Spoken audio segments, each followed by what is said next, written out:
25 जून दिन मंगलवार। आइए रुक करते हैं आज की बड़ी खबरों पर। आज की बड़ी खबर निकल कर आ रही है 11 साल बाद सोने के दाम 30,000 के पास। सोना खरीदने के लिए दुकान पर लंबी लाइन। हाल ही में सोने की कीमत में मामूली कमी देखने को मिली थी, लेकिन 19 जून से एक बार फिर सोने और चांदी की कीमत में उछाल देखने को मिला है। सोने और चांदी की कीमत ने सभी को रुला दिया है। सोने की कीमत कभी कम होती है तो कभी बढ़ जाती है। बुधवार 19 जून को सोने की कीमत में उछाल देखने को मिला। सोने के साथ साथ चांदी के रेट में भी उछाल देखने को मिला। आज सोने की कीमत में कल के मुकाबले 453 रुपए की तेजी आई है। अगर आप सोना चांदी खरीदने का मन बना रहे हैं तो अभी भी ऐसा कर सकते हैं, क्योंकि सोने की कीमतों में बढ़ोतरी के बाद भी सोने की कीमत 72,000 रुपए से नीचे है, जबकि पिछले कुछ दिनों में सोने की कीमत 74 रुपए को पार कर गई थी। आज के सोने के भाव की बात करें तो 71,772 प्रति 10 ग्राम है, और वहीं चांदी की बात करें तो 88.7 रुपए प्रति ग्राम है। पर देखें, बीजेपी में भीतर घात है बहाना, योगी की कुर्सी है निशाना। पत्रकार बोले, सीएम को साफ करने का बन रहा प्लान। बीजेपी यूपी में मिली हार की समीक्षा कर रही है। इस संबंध में एक रिपोर्ट भी तैयार की गई है, जो लोगों के बीच 25 जून तक सामने आ सकती है, जिसमें हार की वजहें बताई गई हैं। उत्तर प्रदेश में मिली हार को बीजेपी के लिए गले से नीचे उतारना मुश्किल होता जा रहा है। यूपी में मिली हार के बाद समीक्षा बैठकें भी हुई हैं। यूपी बीजेपी अध्यक्ष भूपेंद्र चौधरी ने राष्ट्रीय अध्यक्ष जेपी नड्डा से मिलकर उन्हें हार की रिपोर्ट भी सौंप दी है। हार के बाद अयोध्या में महंत राजू दास और डीएम नीतीश कुमार के बीच भिड़ंत भी हो गई है। हालांकि राजनीतिक पत्रकारों का मानना है कि यूपी में मिली हार के जरिए सूबे के मुख्यमंत्री योगी आदित्यनाथ को हटाने की तैयारी भी हो रही है। स्कूलों से जुड़ी एक बड़ी खबर आ रही है। यूपी के स्कूलों में दाखिले की उम्र सीमा पर आया बड़ा फरमान। यूपी के स्कूलों में दाखिले के लिए निर्धारित उम्र सीमा को लेकर बड़ा आदेश आया है। 31 जुलाई को 6 साल की उम्र पर पहुंचने वाले बच्चों का दाखिला स्कूलों की पहली कक्षा में हो सकेगा। तक पहली कक्षा में एडमिशन के लिए उम्र की सीमा गणना 31 मार्च को 6 साल पूरी करने पर हो रही थी। अगली खबर देखें, सांसद की शपथ, पीएम ने जोड़े हाथ। राहुल गांधी की तरफ से आ गया जवाब। 18वीं लोकसभा के पहले संसद सत्र के पहले दिन शुरुआत यूं तो काफी हंगामेदार रही, लेकिन इस बीच लोकतंत्र की सुंदर तस्वीर भी दिखाई दी। शपथ के बाद पीएम मोदी ने सभी सांसदों का अभिवादन किया।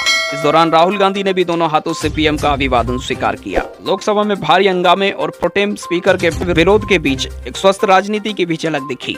मौका था सांसदों के शपथ ग्रहण का। पीएम मोदी ने सबसे पहले सांसद के रूप में शपथ ली और सदन में मौजूद सभी सांसदों का अभिवादन कर रहे थे। इस बीच उन्होंने पंक्ति में आगे बैठे रायबरेली से सांसद राहुल गांधी का भी अभिवादन किया।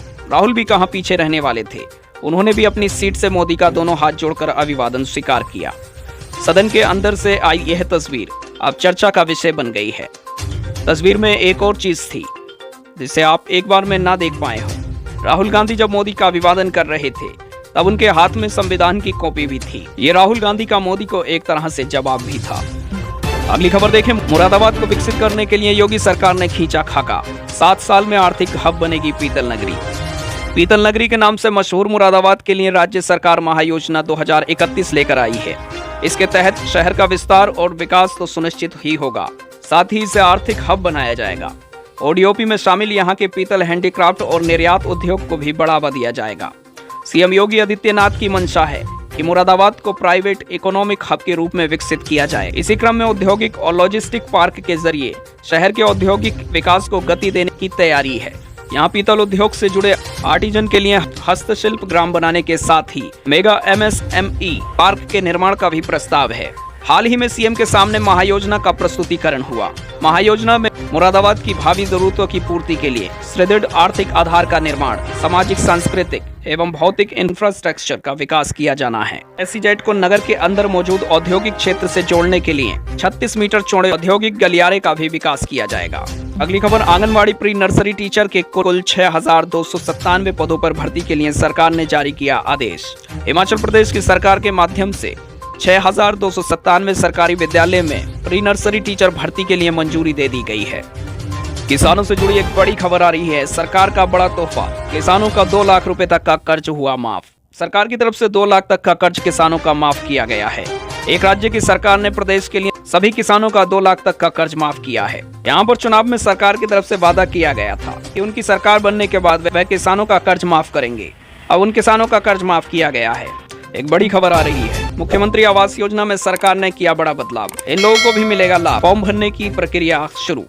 मुख्यमंत्री आवास योजना ग्रामीण का लाभ विधवा और दिव्यांगों को मिलेगा। इसके लिए सभी का पंजीकरण फॉर्म भरने की प्रक्रिया शुरू हो गई है।